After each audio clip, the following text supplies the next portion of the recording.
Over $4.4 million in payouts and $2.5 million in one single payout, becoming the #1 trader paid out from prop firms ever. I just had a $73,000 trade today. Oh my God. Yeah, gold hit all-time highs. Disgusting. 280,000 in a week. How does that feel? This was recorded during JCAP's legendary run, which led him to becoming the #1 paid out person ever. And I was able to sit down with him one-on-one to hear about the mindset that's needed to become a 7-figure trader. You have some traders that are doing 250K on their first withdrawal. I'm just thinking about every risk that I take is just one unit of risk. If you had given me 50 more accounts, maybe I would have had a $1 million week. The majority of the profits that I made to hit $1 million in my Apex balances, micro contracts. The same trade that I took, somebody else took, probably made 10 million. Stash some of that away, because you're gonna have years where you just don't perform as well. It's just part of the market. You can't be on it all the time. When I was in Dubai, I got to meet like Bob Elliott. It was the most random thing. I asked him what his biggest single trading loss was. What do you think it was? It's gotta be over 10 mil. 10 billion. 10 billion. 10. I used to be that trader. I Really? used to be a trader that was ICT works. It works 100% of the time. Yeah. Just keep widening the stop loss.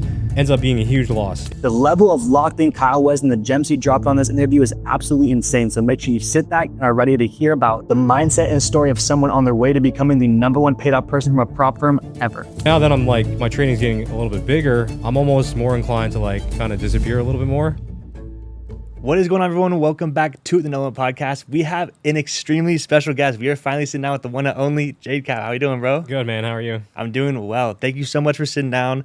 I've watched a lot of your podcasts. I'm just a big fan of your work and just, real trader, real results. And I want to talk a lot about not only like how you got to this place, but then also, I mean, you've had some crazy trades lately. Yeah. And just chop it up with you, bro. We've never gotten to meet before, so this is cool to sit down. So I appreciate you taking the time. Absolutely, bro. So real quick, I want to ask you, the last podcast I had come out was with my friend Bernd, and he always, he has his like opinions on ICT. I know you are an ICT trader.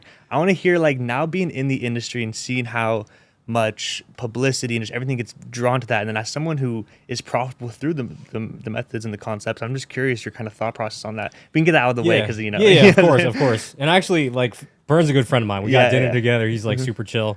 I think it's an interesting dynamic. I think a lot of people look at ICT, whether he's showing account statements or not.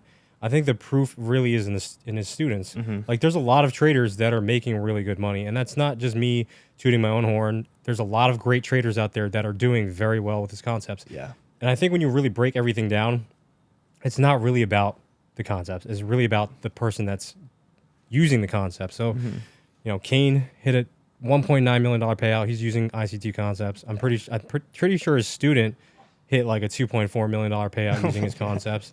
So it's like, you guys are focusing too much on maybe the mentor and the stuff that he wraps himself up with the drama and everything. I've got utmost respect for him because he changed my trading career around, right? Like, before I found ICT, I was scouring the internet trying to find whatever worked, and I had gone through so many different things. And whether he's created the concepts or not, he's packaged it in a way where everything that you need to know is in one place, right? There's fundamental traders out there, there's technical traders out there, but they're not putting everything together, which is like the whole piece of the puzzle. Yeah. So I want to ask you, I personally have not really gone in too deep and watched a bunch of videos.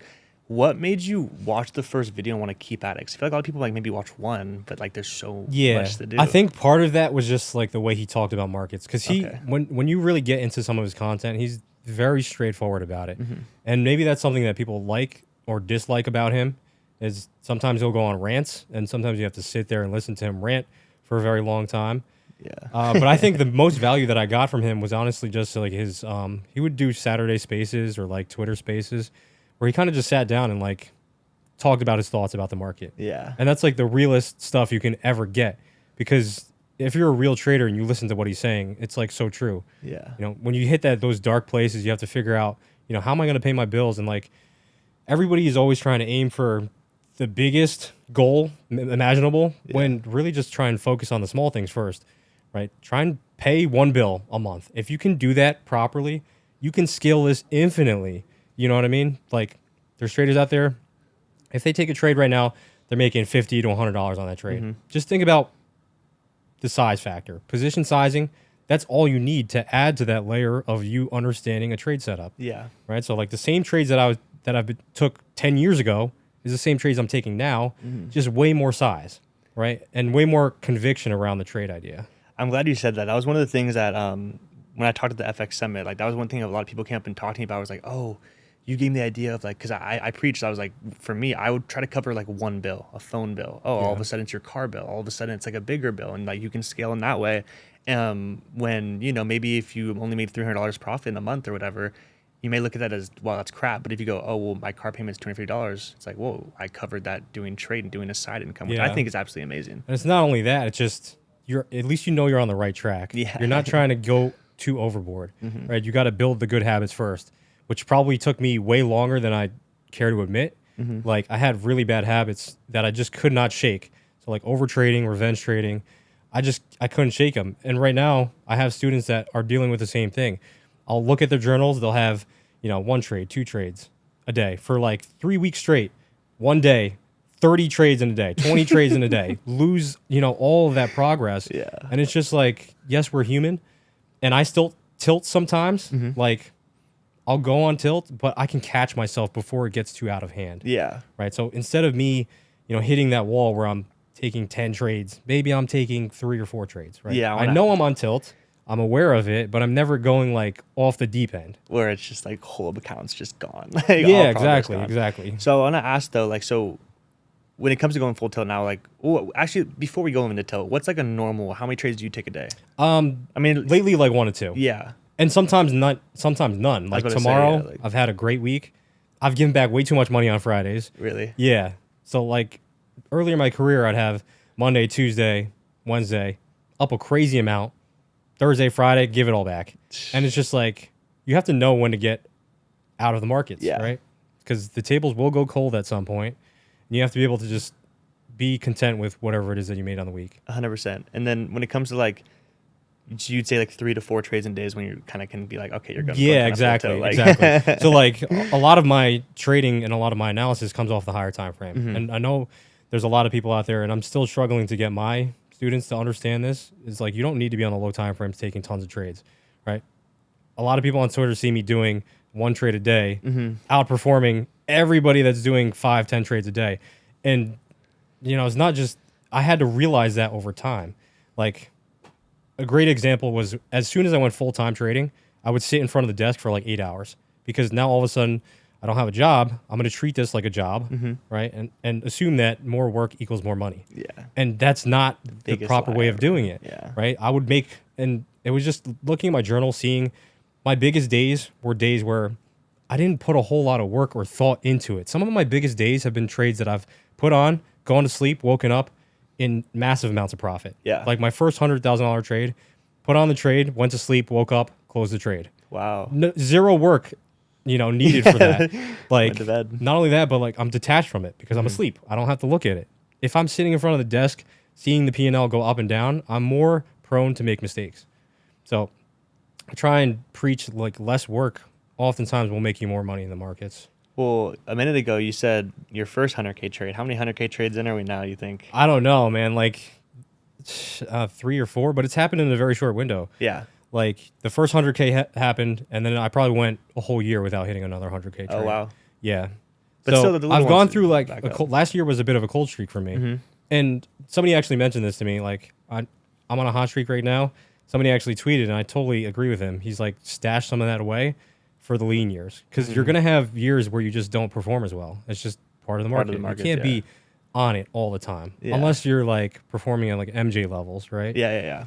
So you have to understand that, you know, if you're on a hot streak right now, it might not last forever. Yeah. And it's the same thing when you have like 2 or 3 consistent weeks. And I've seen traders that come straight into trading. Like a good friend of mine, he's been my really close friend since I was like 15 or 16. Got me into like construction. That was like my career when I first started out. I got him into trading. He didn't know anything about trading. First couple weeks, he was crushing it. He was probably up 5-10%. And then it's like one day, give it all back. You just tilt. You go on autopilot, essentially. And you probably know what that's like. Yeah. You're just sitting at the desk, just clicking buttons. You don't even know what you're doing. And you know you shouldn't be doing it, but you're doing it anyway. Yeah. And that's what was like, I experienced a lot of that at the beginning, trading like indices or gold or whatever, like New York session, just trying to like take 4 or 5 trades in one session, which just had to get away from that. That's when I started getting into London, GJ. So you like London? I find that London is like, it's less volatile, right? Exactly. So it's like kind of smooth, is going one direction. I think it's more predictable, like, because I base, I don't know, market structure, but I don't know. Nowadays, I really just look for like session liquidity, plays and stuff. Yeah. So a little not as complex, but like you said, it's a little less volatile where you actually have some time and like, I don't know. For New York, like going back to like the ICT thing, just breaking down his concepts, you kind of understand that if you break everything down, it's very simple. Yeah. Even if you just look for previous days' highs and lows, watch how they react at those specific levels. They've been trading that way for decades. You know what I mean? It's all there. All the data's there. It's always been there. You know what I mean? It's always been there. And, you know, what I like about it is just he's packaged it in a way where everything is there. Yeah. Right? And people are always like, have you, trading the new models that ICT is dropping? I'm like, I haven't looked at any of the new stuff since 2016. Yeah. It's been the same, Oh, yeah.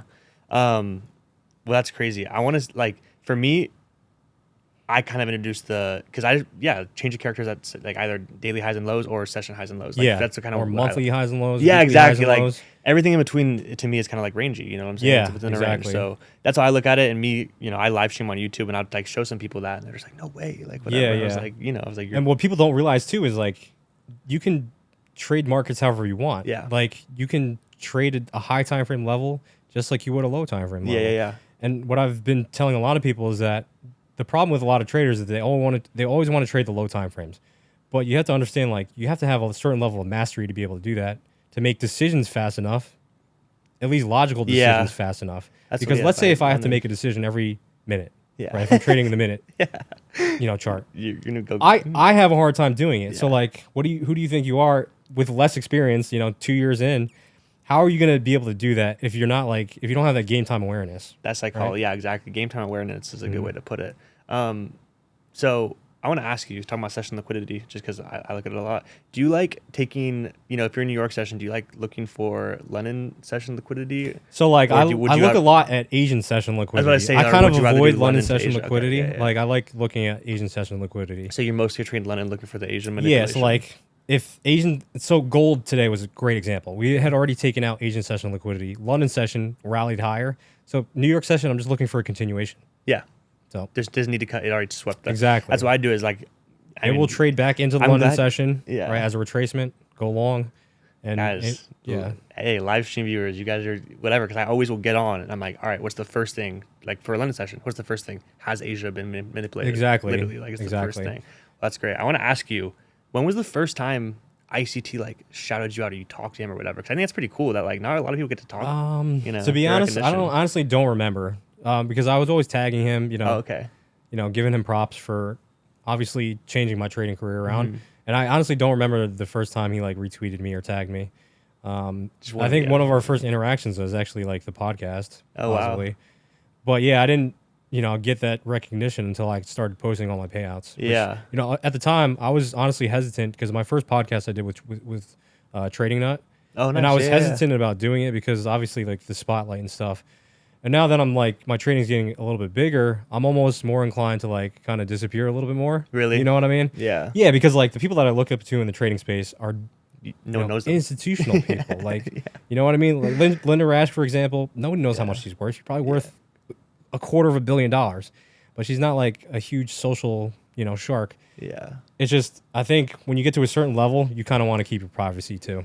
What are your thoughts on the ways that these bigger players or hedge funds or whatever, the way they trade compared to how you've learned and how you think the market moves? So it's interesting. I'm actually talking about this like with a couple people in my network. And not only that, but I've gotten an opportunity to trade for an actual firm in Chicago. Oh, wow. And it's so interesting. And I think that a lot of people assume that these institutional players are playing with a massive edge. Yeah. But I think that edge is honestly shrinking. Yeah. Like I think there's institutional traders out there that have access to capital, yes. They have access to technology, yes.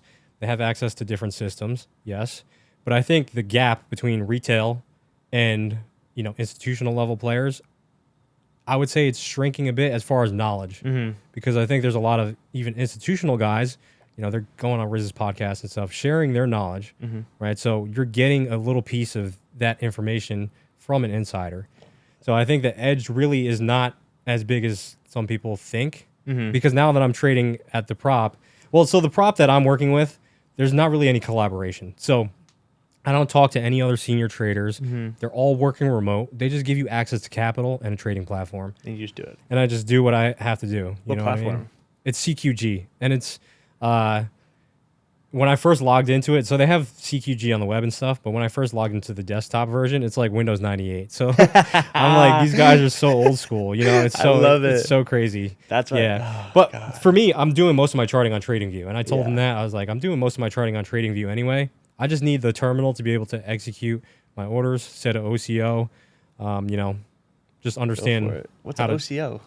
Order cancels order. Oh, okay. So when your Pending TP order. gets hit, your stop loss gets canceled. Yeah. So most platforms already automatically do that. Some of them don't though. Some of them don't OCO. So sometimes I've seen people too on Apex, they forget to cancel their orders. They wake up and now all of a sudden their account's blown. So there you go. Yeah. There's some saucy people out there who may be wondering why that happens. Yeah, exactly. But I love that you brought that up because when I was in Dubai, I got to meet like Peter, I think it's Tuchman or Touchman or whatever. He's like the Einstein of Wall Street, and then Bob Elliott. So Bob Elliott's Right. a big. So I did a trading competition against all of them, and I was sitting next to Bob, and I won. I came in first. Bob came in second. Bob was in first the entire time, and I was trading, so I didn't really get to like watch his strategy. But some people from my team were behind me, like recording, and were watching him. And I literally was trading gold, like just session liquidity sweeps. I literally would, and I was just killing it, like on the simulation. And then I end up after asking my team, like, how is he trading? And he literally was also on gold, but would like get into a position. If it like went up, he would like get into another one, go up. But if the first one started going against, he would cut like the top and the middle. It was the most random thing that I'm just like, this guy's worth. I asked, everyone out there knows the story, but I asked him what his biggest single trading loss was. What do you think it was? Jeez. On his personal capital or hedge fund capital? Fund. It's got to be over 10 mil. Yeah, it was 10 billion. 10 billion. 10 billion, exactly. Yeah. So I was on the yacht with them. I literally just talk 20 minutes in. What's your big, like, you talk about trading? What's your biggest loss? 2016 Trump trip was something that had to do with that. And when you hear numbers like that, it's insane. But back to what I'm talking about is that this is someone who's lost $10 billion in a single day. He's probably talking about it like it's nothing. Nothing. It was right? a $200 billion account. Yeah. So it's like, it's barely anything, 10%.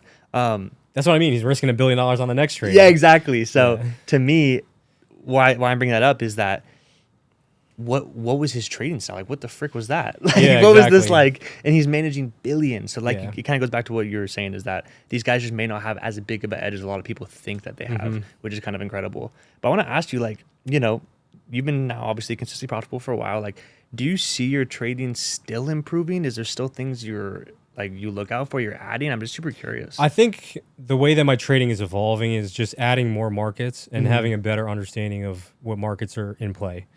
I think that lately has been a huge edge for me because lately I'm picking the right markets to trade. Some days I just don't want to trade specific markets just based on how they look. Yeah. Maybe it's on like the hourly time frame. If it's in a range, there's something else out there that's probably moving. Yeah. Right. And having a bigger watch list, having that capacity to be able to scan a watch list and find the best move, right, in different assets, in my opinion, is so important. Especially when you see foreign currencies doing one thing, you see precious metals doing another thing, you see indices doing another thing. So like right now, the play's been, people are taking money out of the U.S. markets, right? So you see indices crashing, but then you, on the other hand, you see foreign currencies flying. So the euro has been pumping crazy hard. Yeah. Gold's been pumping crazy hard. So, even if you're long or short biased, you can find a market that suits whatever is it that you're trying to do. Yeah. And for me, I'm trading all the markets the same anyway. People always ask me, what time frame are you trading? What market are you trading? It doesn't matter. If I have a market in front of me, right? Because every candlestick is just time and price. Yep. So it doesn't matter what the name is, right? Commodity or People think like, these assets are moving differently. They're not. It's price and time, and they go up and down, right? So Some of like them when are you just break more down volatile. trading, you're making an educated guess if it's going to go up or down, basically. And at that point, it's just all about trade management and emotions. Yeah. Which is crazy to even think about, because then a lot of people try to overcomplicate it, but you have someone here, guys, super successful in trading and is preaching exactly what everyone tries to preach, but you guys just still won't listen. But I want to ask you, going forward, I mean, we can't talk about the hedge fund stuff, but like, is there like goals or certain things you want to hit trading wise? I mean, even talk about how you kind of want to disappear is kind of cool. Yeah. You know what I'm saying? So like, as far as goals, I honestly, and you know, some people ask me, what's your monthly profit goal? I usually never set goals. Yeah. Like with trading in general, I never set goals. Like when it happens, great. But when it does happen, that, you know, that feeling kind of is fleeting. Yeah. It's like, what's next now? Exactly. You hit the 100K trade. Okay, there's a guy out there that's doing a 200K trade, right? Like Umar Ashraf, for example, he's doing $1 million trades. Yeah. Right. And there's people out there doing way more than that. Right. So now I'm slowly starting to get in the circle of people that are doing $10, $25 million a year from trading, but you don't even know who they are. Yeah, exactly. Right. You don't know who they are, and they have an edge. They just come to the markets and just execute the edge. They just don't. Yeah, they don't want you to know. Maybe they don't know. Maybe they don't want you to know, or maybe it's like so simple that it honestly, to me, I think any edge can work. It's just, can it work at scale? And can your mental capacity handle it at scale? So like, I think a big thing for me was I came from high-end residential construction, so I got a huge edge just from seeing massive budgets. Like, 100K is not affecting me. I was in charge of buying out a package, a bid package for maybe door hardware when people are spending $1 million on doorknobs. Wow. You know what I mean? And me going with one vendor over another, that's $100,000 swing. So I got used to seeing those types of numbers. But in the grand scheme of things, as far as a percentage of a total project, that might only be 2%. Yeah. Right? So the interesting thing is I've been talking with more and more people in the industry, and the person that got me on board with the prop in Chicago, he's like the head guy over there. He's just said that just some people don't have it in them to be able to disassociate from money. Yeah. Like some people just never have it in them. And Tom Dante's talked about this as well. He sat next to people on the desk that, they were well-established authors, but when you go over to their desk, they're like shitting themselves because they've got X amount of contracts on. Yeah. Meanwhile, the guy that's silent in the corner has 1,000 contracts on in the S&P asking for more leverage.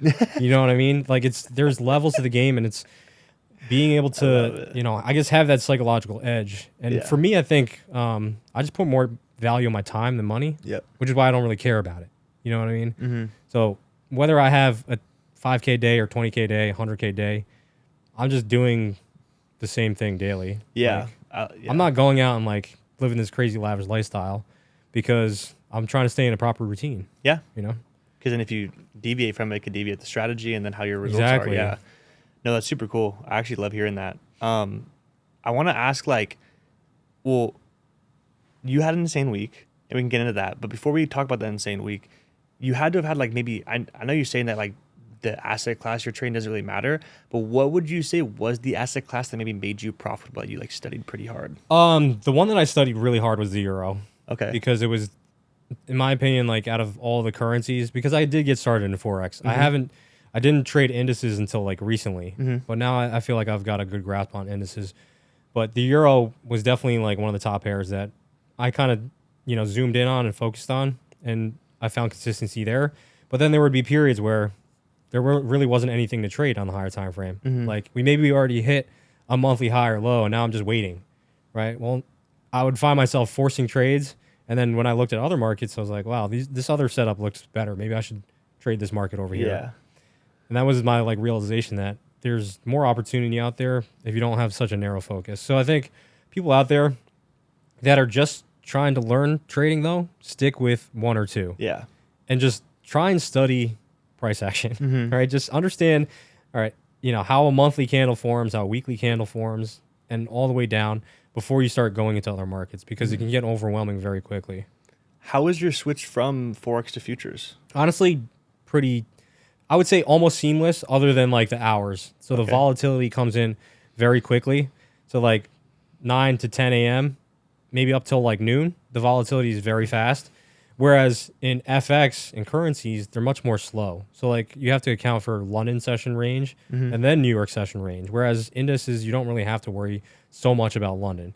Yes, it moves a little bit, but currencies is more of a gradual movement. Yeah. So in my opinion, it's easier to swing trade currencies because it takes some time, because they have to be stable. They're currencies, right? You can't have the euro going up and down 3% in a day. It's it's too much. Not gonna do that. And then with indices, it's very quick. So it's it's perfect for day trading, which I like because I can get in and out of a position, be flat on the day, and then I can actually sleep at night. Okay.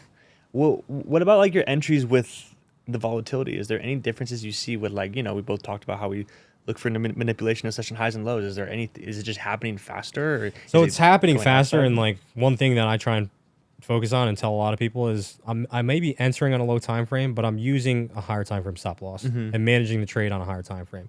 So I'll have like an hourly or 4 hour target, but I'm also using an hourly or 4 hour stop loss.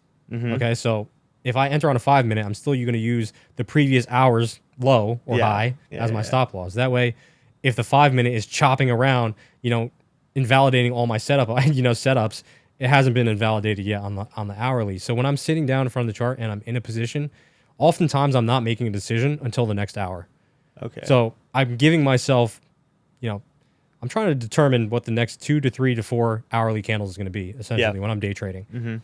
If I don't get it right in the first 2 hours, then I'll cut my losses for the day. But, oftentimes, if I'm right, I'm giving myself that leeway. Because I've seen markets where the market looked really bad. And then in the last 10 minutes of the hour, they send it the other direction. Now, all of a sudden, the candle closes in my direction. And I think that was something that I had to learn just from mistakes. Yeah. Exactly. I would peak my trade. If I had just waited another 15 minutes, the trade idea was completely valid still. So that happened to me on NASDAQ kind of recently. It totally reminds me of that. And it's interesting you say that, though, because even the level that I'm at, I still make mistakes. Yeah. Like, you're not, you're never going to become invincible to making mistakes. Like Bob Elliott, he's probably at a level that was like, he thought he was on top of the world. Yeah. Made a huge mistake, lost $10 billion. 10 billion is crazy. I always think about like that number compared to like a billion to a million. It's insane. But when you're playing with a lot of money, it's nothing. It's nothing.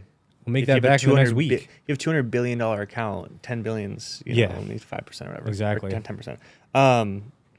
So, talking about billionaires, like, I know you said you don't have goals, but like, is there like just like, do you ever think about, do you ever think about like what, like, bro, you went from construction to now you're playing with stupid numbers, like getting to live a cool life. Like, I'm just curious. It's honestly crazy to think about, but I don't know. I don't really have crazy goals. I'm trying to put myself in a position where if something happens to me, God forbid, my wife's set up, my family's set up, like, they're good. It's good. That's amazing. How important is that to you? Just family life, like extremely people important, around you? Extremely important. How have you liked getting into the industry and meeting like other traders and stuff and going to networking and stuff? Yes. And this is interesting too, because up until the FX Summit in like Miami that they had, was it last year or 2 years ago? Yeah, like 2 years ago. Yeah. Or maybe even more. I can't remember. 3 years ago, maybe? Dang, it's been a while now. It's been a while. Right? It's been a while. Yeah. I hadn't met any traders in person until then. Oh, wow. But now I feel like my trading has gotten a lot better because now I'm in a network of like-minded people. Yeah. People that are trying to push themselves. We all make mistakes. Sometimes we're calling trades. We're all on the same side. We all take losses together. Yeah. But it's a great thing to have because sometimes we're all looking at different markets. We're all going through different things. Some people are crushing it sometimes. You just get a different perspective from people, right? And I think it sharpens your edge. It really does. There's a reason why like prop firms and like, a lot of those senior traders and stuff, they trade in pools, right? Yep. There's a reason they have a trade desk so they can share ideas, bounce things off of each other. If somebody's struggling, you kind of need somebody to tell you like, you got to get back on the horse.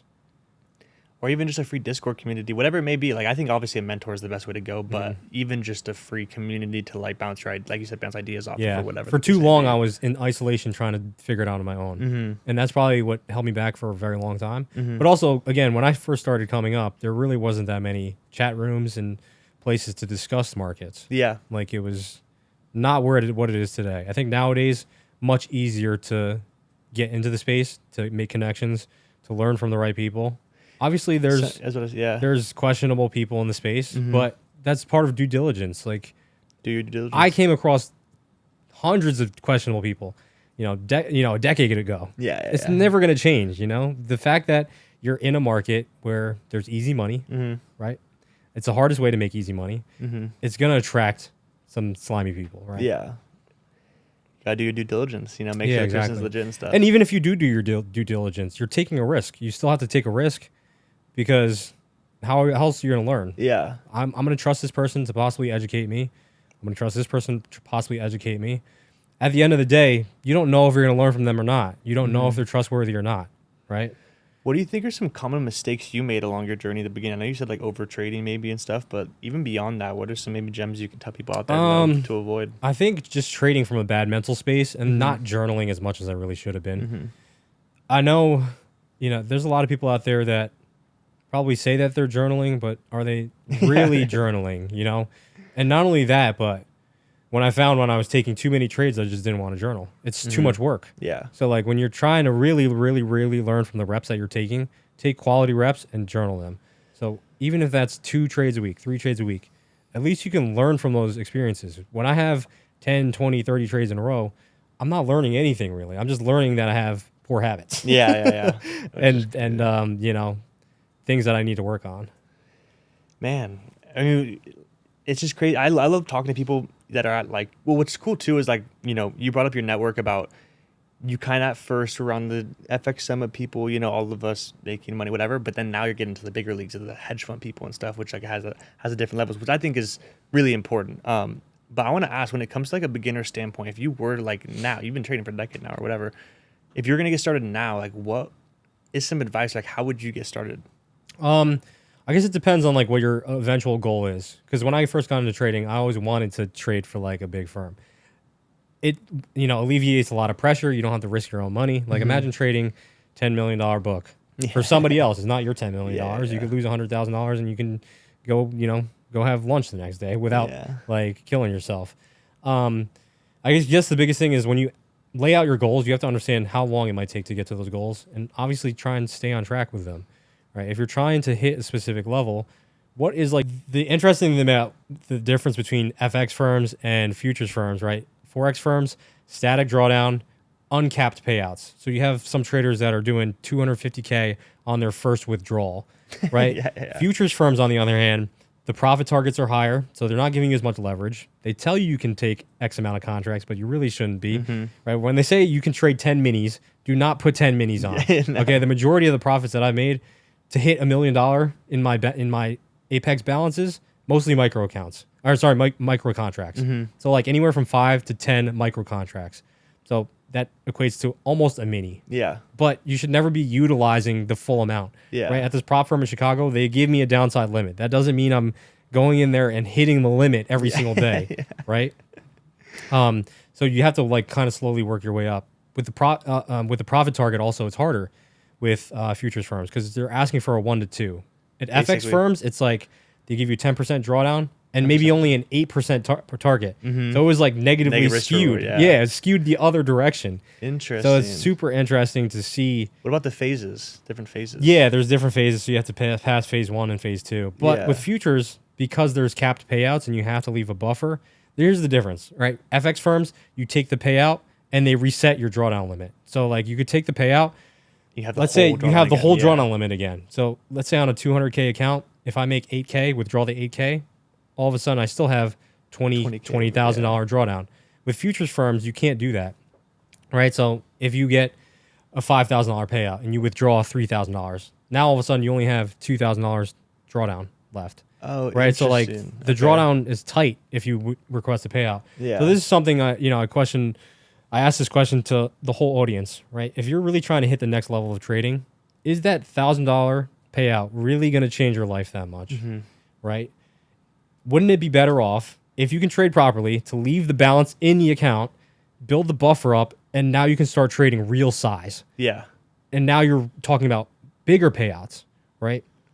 So the $1,000 payout, because I have a couple people that have gotten small payouts, but then blown the account. And it's like, well, if you just delay and this is all about delayed gratification. If you just delay it for a little bit longer, let's say you don't want to take a payout for 3 months. Think about how big those balances are going to get, and think about how much more size you can put on eventually. So if you got, a $3,000 balance right now, how much size can you trade at a $10,000 balance, or a $15,000 balance, or a $20,000 balance? Way different. The numbers start compounding aggressively. So, well, I completely agree with that. Not only the size, but just like the psychology and just when you go take a trade, you're not as like stressed of like, oh, I only have this 3K to like take. But so in your personal opinion, you would recommend Forex firms? You think it's easier than futures? I think so. But the problem is there's been a lot of Forex firms that have shut down. Exactly. Right? Because it's a cash flow thing. And everybody says yeah, but futures firms are putting on live accounts.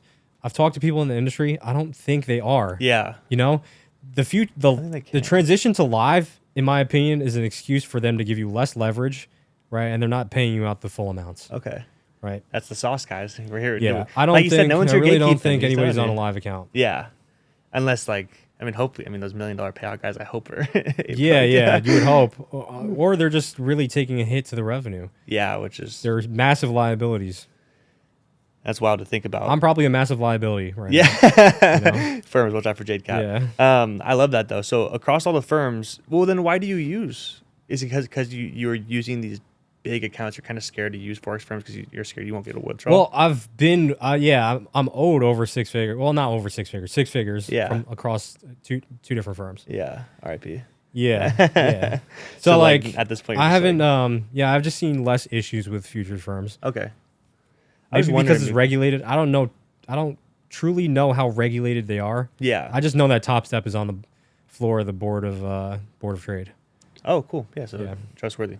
Like you said, do your due diligence. Mm-hmm. All right. So going into it, you had an incredibly trading week. Yeah. Let's talk about it a little bit. What was you right away when I said it, he's like, he hasn't gone to payout yet, but guys, still closed gross profit so far. What are you up? So on the week, 268K. I just had a $73,000 trade today. Yeah. Oh my God. Yeah. Gold hit all-time highs. Disgusting. 280,000 in a week. How does that feel? Honestly, the same. It feels the same. I think I've hit a point where I'm just doing a job, right? Because I'm just thinking about every risk that I take is just one unit of risk.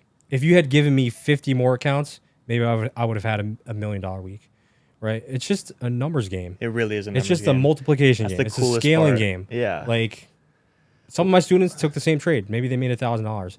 Add more capital. Put more size behind it in a smart way. Yeah. Don't do it just over leveraging your accounts.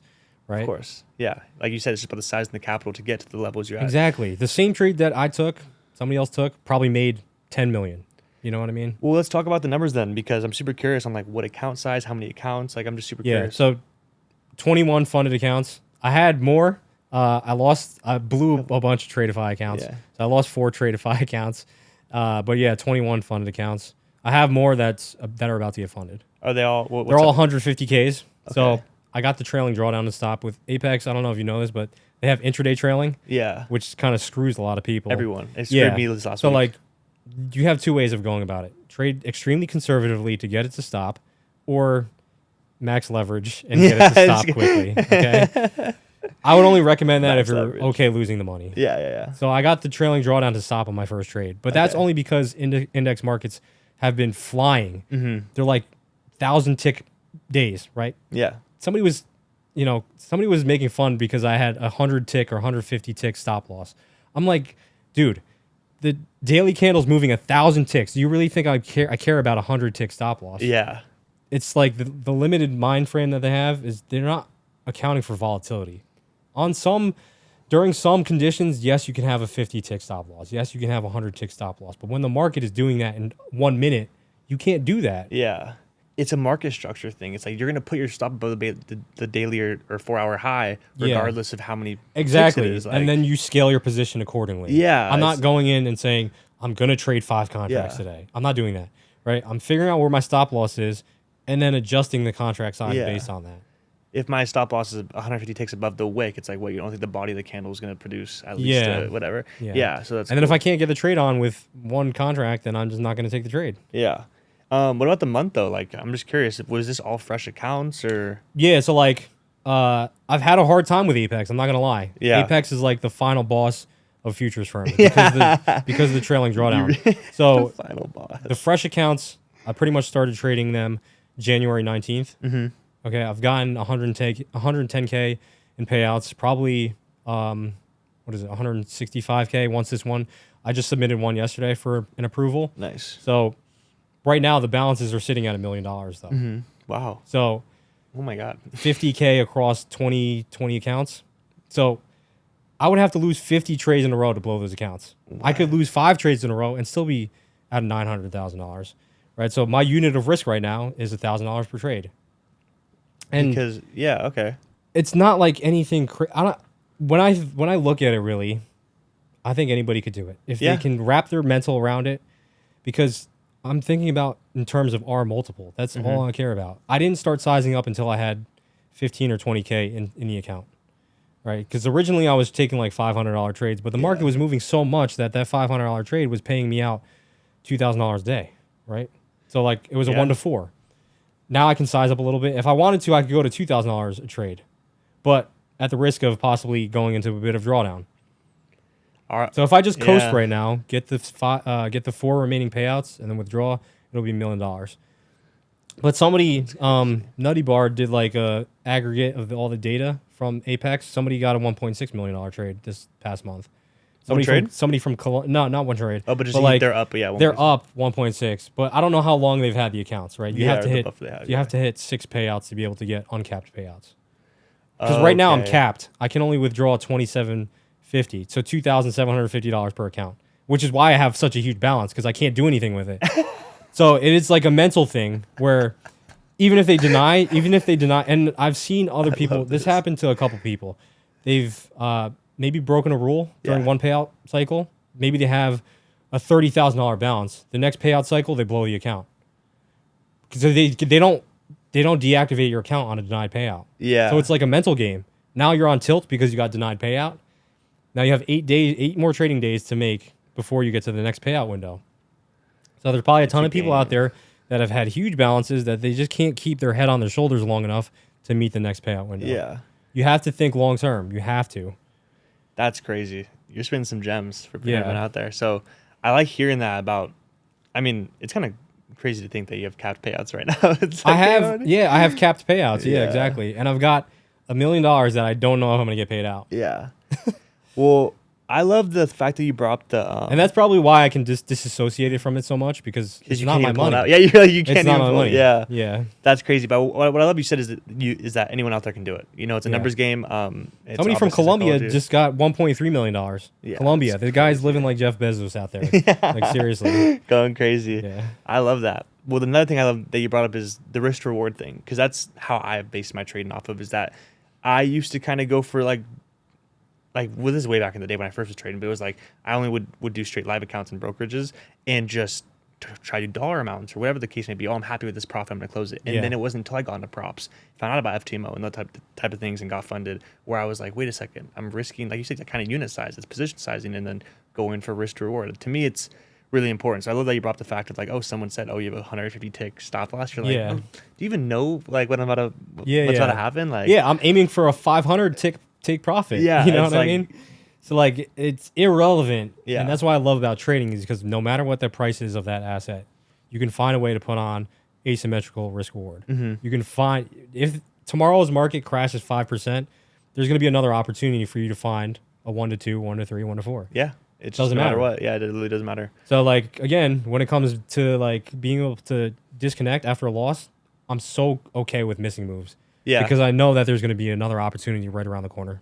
Me too. And that's the thing too, is so I live stream or whatever on YouTube, so I'll go on, but I don't take a trade every single stream. And people come wanting that trade, and I'm so okay with like, because they're trying to copy trade. Bro, literally exactly. Like I'll be like, all right guys, I'm waiting for a slight retracement in the discount before going, and like it won't hit discount and it'll take off, and I'm so okay with not taking the trade, and everyone else will be freaking out. Oh, Luca, you said, like all this type of stuff. Chase it. Chase it. And it's like, oh my god, you guys are stupid, but it's part of it. But I want to ask you, when it comes to strategy, are you someone who thinks that most strategies can work? Yeah, I think so. Really? It's about just I've seen too much of like people that are on a different stratosphere, right? Like that are just using like Bollinger Bands or something. You know, like very simple. Yeah. But they just trade in a way that makes sense for them, and it makes money. Yeah. Because when you break it down, no matter what strategy I put on my chart, we're still trading the same price. Yep. Right? Whether I'm trading ICT, whatever system that you're trading, we're still trading the same price. Gold still hit all-time highs, whether I'm looking at ICT or not. Yeah. Right? Same type of thing. And what I love too is that like I had the reels still, it's crazy. I released one of the reels to me and Burn, and in it he basically just says, ICT just took concepts and rebranded them with his own names, which like I don't know. To me, there's nothing really wrong with that, except him saying he invented whatever. That's different. But the comments went crazy. It has like 170,000 views. The comments every single day, still running it up. And reason why I bring this up is that we both trade similarly when it comes to Asian session liquidity like entries, but I never learned ICT. Yeah, You yeah. know what I'm saying? Yeah. Like, but we kind of look at it similarly. And like in its own before I way. found ICT, I didn't know about like the Asian range Yeah, liquidity. I right. didn't know about fair value gaps. I didn't know Exactly. about breakers. They were there all along. Yeah. Maybe ICT is just teaching in a way that makes sense, right? Because I had studied a bunch of different educators. They never taught me Yeah. that. Never. In a decade of scouring the internet, okay? Yeah. Like that's why I believe like he's probably found something that most people hadn't found. Yeah. Okay, whether he found it or created it, I don't care. Yeah, right? exactly. It's putting money in my pocket. What Right. what kind of has to do with that was one of the funniest comments I got on the post that kind of to me like just made me think. It was like someone literally just commented and it got a bunch of likes saying that's like saying Isaac Newton didn't invent gravity because it was just invented, it was existed before. Yeah. And I was like, oh, I get it now. That's the angle they're taking, is that like, yes, the concepts may have been there in the charts, but he pointed them out. And He gave pointed them out exactly. So Like because candlesticks were invented in like the 1800s or something. yeah. Like people were using the track rice markets. Okay, like there was probably setups back then. If you go back and look at those charts, your setups that you see right now are probably the same setups you see back then. Yeah. Right. Because it's just That's time and amazing, price. bro. It's just that's all it is. It's just Yeah. open, high, low, close. I love that.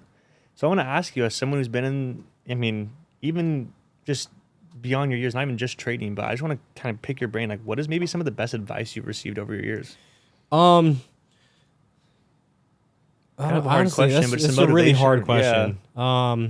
I mean, some of the best advice I ever got from like my good friend that helped me get to leave my job, which was a huge risk at the time. He just asked me like, "What are you scared of, really?" You know? Yeah. And it's the same thing with trading. When you put that trade on, like, what are you really scared of? Yeah. The way that Gene, I don't know if you follow Gene on Twitter. He talks about this all the time. When you put on a trade on, just assume that you're going to take a loss. Yeah. So like when I go into every single day, I know I'm going to put $1,000 of risk on, whether that's a win or a loss. I don't care. Yeah. Okay. So what are you really scared of? When you have prepared for that, when you've already prepared to lose money in the market, it becomes much easier. Like it's like a business expense. If you think about a regular business and think about this as like a storefront, you're selling goods. Yeah. Right. You got to have inventory. You have to put money out there to make money. So when you buy that inventory, you don't know when it's going to sell and make a profit. Yeah. You don't know when the customer is going to come in the door and pay you that money. And it's the same thing with trading. Sometimes my trades go straight to my take profit. Yeah. Sometimes they just wiggle around for hours upon end. You have to be comfortable with that. Yeah. Right? Because you don't know when that risk that you take is going to pay out.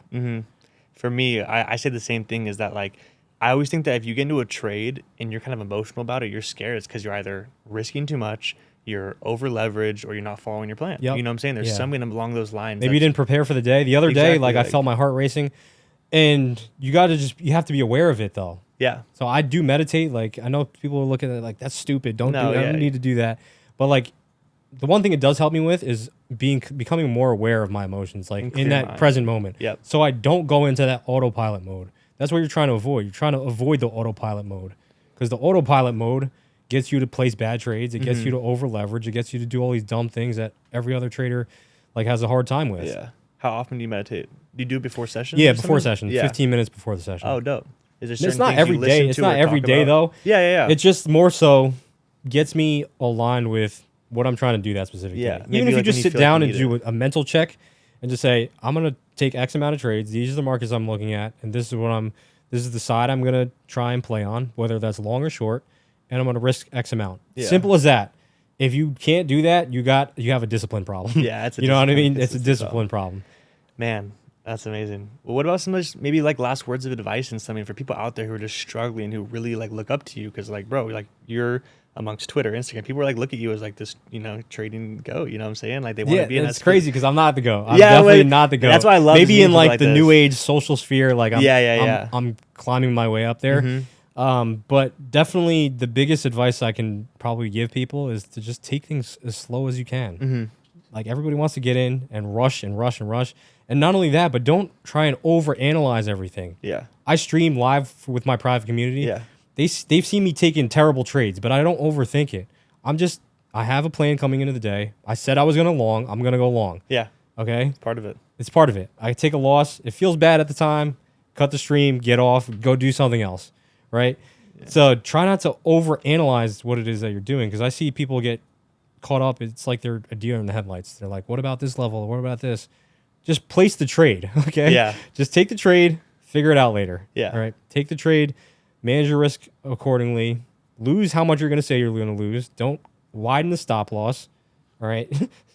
If anything, the best thing you do is move the stop loss so you're losing less. Yeah, exactly. Don't move it down. Don't move it down. Yeah. Because even if you're breaking even, taking a small loss, you're doing better than the person that's taking a massive loss or widening the stop loss and taking 2 times the loss that you said you were going to take. Right. The last guys I just had on here, I asked him what his biggest loss was or whatever, and he had said it was from a time that, like, his account, like his account size is bigger now, and his what he's risking is bigger. But at that time, emotionally, right? He kept moving his stop emotionally. Maybe the dollar amount. Loss. Yeah, maybe the dollar amount is not as big, but it's a bigger loss mentally. Like it weighs on you because you broke every single rule that you said you weren't going to break. Yeah, right? I used to be that trader. I used to be the trader that was ICT works. It works 100% of the time. Yeah. I used to be the trader that like, it's gonna respect this level. Yeah. Just keep widening the stop loss. Ends up being a huge loss. Yeah. All right. Which happens. Like, which I love that you preach the predetermined risk. It's just that alone, predetermined risk, keeping risk management this steady, and holding your winners bigger than your. That's literally as simple. At least that's what I preach. Yeah. The advice, dude, is people are trying to reinvent the wheel. They're trying to find new concepts. I'm like, man, just keep it as simple as dumb it down as simple as possible because now you're not overthinking everything. Mm-hmm. You don't have too many moving parts in your system. Yeah, which is great. You're making a bet. It's gonna go up or it's gonna go down. It's either gonna hit your stop loss or it's gonna go towards your target. Don't cry about it. Like and like a lot of times I don't hold till full target. Yeah, I'll get out when I need to get out. Like if the market's moving in my favor and it's like 11:30, whatever time window that is. Maybe it's towards the end of the week. I'm only running that trade for so long. I don't care if it goes to my full target. I saw somebody on Twitter the other day.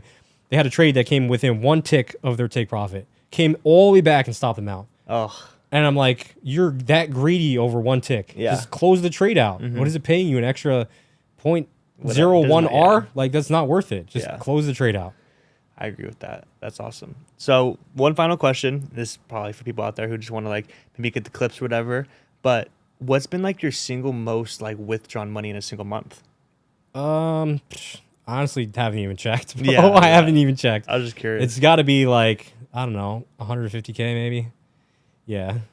Crazy, but I'm hoping this next payout is going to like top that by 10x. Yeah. I mean, you're up whatever 280 grand this week, which is absolutely insane. Well, congratulations on your success, man. I could sit down here and talk to you for hours. I was super happy to get to connect with you. It's been a pleasure. I can't wait to see what you have going, or if you just disappear, I guess we'll see. Yeah. But coming in the future to be cool, bro. It's been a great conversation. I think everyone out there is going to love it. Thank you for coming on the No Limit podcast, and I appreciate you for your time and everything you've done for the industry now and going forward. So I appreciate you, bro. Thank you for coming. Everyone, please follow JCAP. All his links will be in the description. Comment and thank him for coming on the No Limit podcast. I had a great time talking to him. I hope you guys enjoyed it. Subscribe. I'll see you guys in the next one. Peace out, gang.